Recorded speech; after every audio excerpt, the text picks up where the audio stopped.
गुरु प्रेमियों, सर्वप्रथम हम आपका हृदय से आभार प्रकट करना चाहते हैं कि आपने गुरु स्टोरीज, जिसका शीर्षक है आखिर क्यों करते थे रजनीश कड़ा व्यायाम, को इतना सराहा। गुरु स्टोरीज सिर्फ एक चैनल नहीं है, यह एक उपासना है, साधना है और सदगुरु के चरणों में चढ़ाया हुआ पुष्प है। गुरु प्रेमियों, आपने हमें बहुत प्यार दिया और समय समय पर हमारा प्रोत्साहन भी किया, जिसके लिए हम सदैव कृतज्ञ हैं। सदगुरुदेव की असीम अनुकंपा है कि हमें आपका साथ मिला। हमारा प्रेम बना रहे, इसी मनोकामना के साथ आइए आरंभ करें आज की गुरु स्टोरी। गुरु प्रेमियों, सदगुरु श्री रजनीश का नाम सुनते ही मन में एक निडर, साफ और सटीक व्यक्ति की छवि उभर कर आती है। एक ऐसी हस्ती जिनका कद हिमालय सा विराट है, एक रहस्यवादी जिसने दुनिया भर के रहस्यों को खोल कर रख दिया, और एक ऐसे बुद्ध पुरुष जो अद्वितीय हैं, जिनके जैसा न कभी कोई हुआ और शायद भविष्य में भी न होगा। अब अगर इतना कहने और सुनने के बाद हम आपसे कहें कि जिन्होंने इतने रहस्यों से पर्दा हटाया, उन्होंने ही अपने विषय में एक रहस्य को 1 वर्ष, 2 वर्ष या 5 वर्ष नहीं, पूरे 18 वर्षों तक छुपाए रखा, तो क्या आप विश्वास करेंगे? शायद नहीं।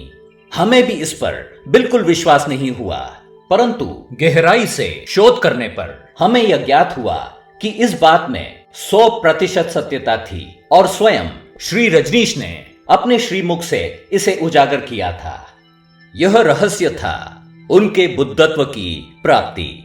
वर्ष था 1971, मई का महीना। पूरे भारत में गर्मी का प्रकोप था। सभी सन्यासी हॉल में जमा थे। कुछ ही देर में आचार्य श्री रजनीश आ गए। सभी सन्यासी हाथ जोड़े उनके विराजने की प्रतीक्षा करने लगे। श्री रजनीश ने सबको प्रणाम किया और आसन पर विराज गए। इसके पश्चात उन्होंने घोषणा की कि अब से सभी सन्यासी उन्हें भगवान श्री रजनीश के नाम से संबोधित करेंगे। तब तक वे पूरे भारतवर्ष और विदेश में आचार्य श्री रजनीश के नाम से जाने जाते थे। गुरु प्रेमियों, इसी दिन उन्होंने सन्यासियों को बताया कि 21 मार्च 1953 को उन्हें पूर्ण बुद्धत्व हो गया था। साथ ही उन्होंने यह भी बताया कि करीब 18 सालों से वे इस बात को अपने तक रखे हुए हैं। श्री रजनीश ने कहा, तब मेरी उम्र 21 वर्ष थी। आत्मबोध का अनुभव मेरे लिए बिल्कुल नया था और इसका देह पर गहरा प्रभाव पड़ा था। गुरु प्रेमियों, हम यहां बता दें कि पूर्ण बुद्धत्व के अनुभव का तात्पर्य है देह के सभी चक्रों का पूर्ण रूप से सक्रिय हो जाना।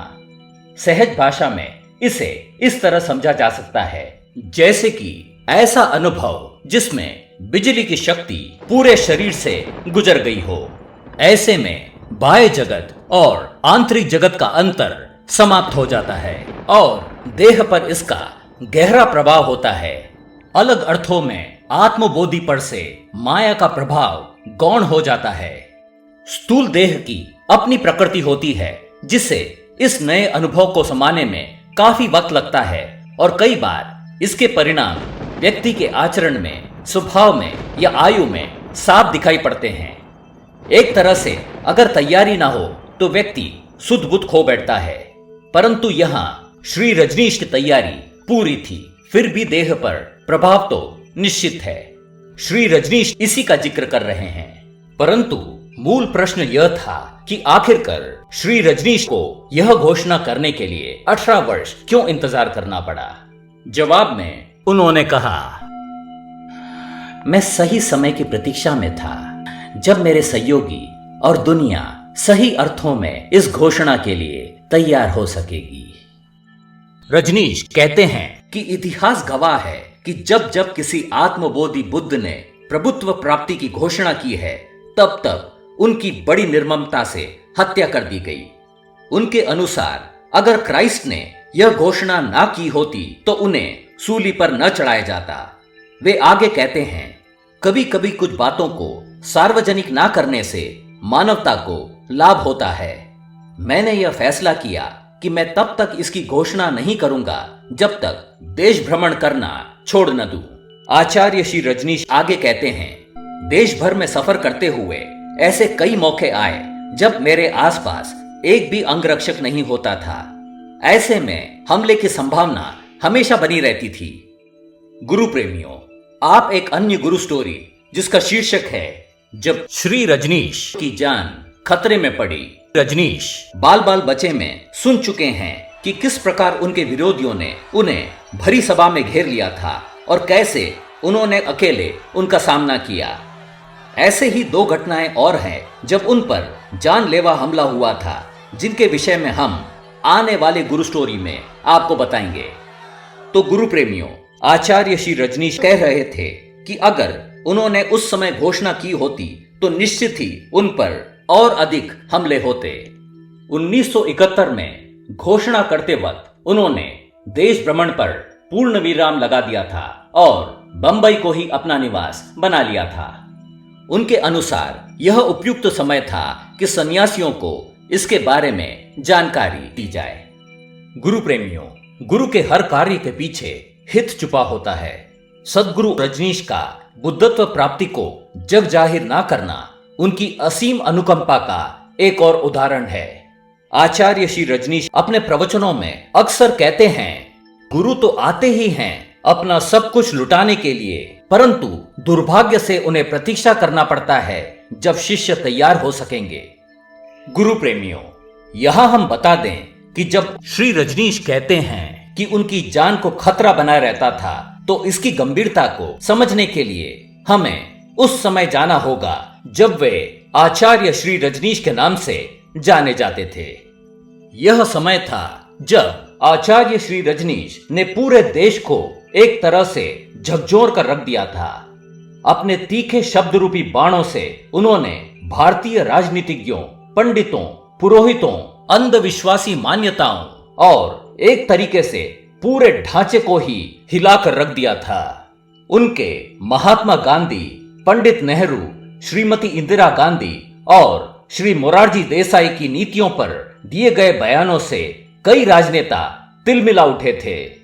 दूसरी तरफ उन्होंने धर्म के ठेकेदारों और धर्म की आड़ में चल रहे धर्म परिवर्तन पर भी मोर्चा खोल रखा था, जिसने उनके दुश्मनों की संख्या बढ़ाने का ही काम किया। तब के एक बड़े अंग्रेजी अखबार ने अपने एक लेख में छापा था, Rajneesh challenges establishment, will he survive this? अर्थात श्री रजनीश ने मोर्चा खोल रखा है, क्या वे बच पाएंगे? बात इतनी बढ़ गई थी कि वे जहां भी जाते थे वहीं सिक्योरिटी बढ़ानी पड़ती थी। उनके ऑफिस में धमकियां भी आने लगी थी। सन्यासियों के प्रति भी रोष बढ़ने लगा था। उन्हीं दिनों उन्होंने बहुचर्चित प्रवचन संभोग से समाधि की ओर दिया। इसके बाद तो उन पर कहर टूट पड़ा। विरोधियों को मौका मिल गया और उन्होंने इसे तोड़ मरोड़ कर जनता के बीच पेश किया। गुरु प्रेमियों, आज बोलने की आजादी है, सोशल मीडिया है और अभिव्यक्ति के अनेक प्लेटफॉर्म है, परंतु 1960 के अंत और 1970 के शुरुआत में यह सब नहीं था।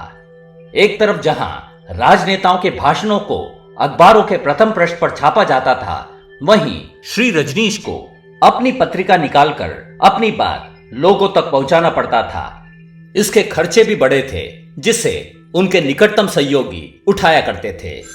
इसी दौरान फोन पर धमकियां आना तो करीब करीब सामान्य बात थी।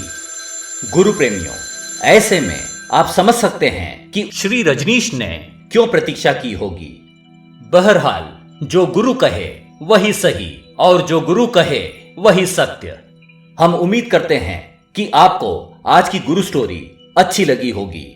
कृपया गुरु स्टोरीज के प्रसार में हमारा सहयोग करें और वीडियो लिंक को अन्य गुरु प्रेमियों के साथ व्हाट्सएप पर शेयर करें।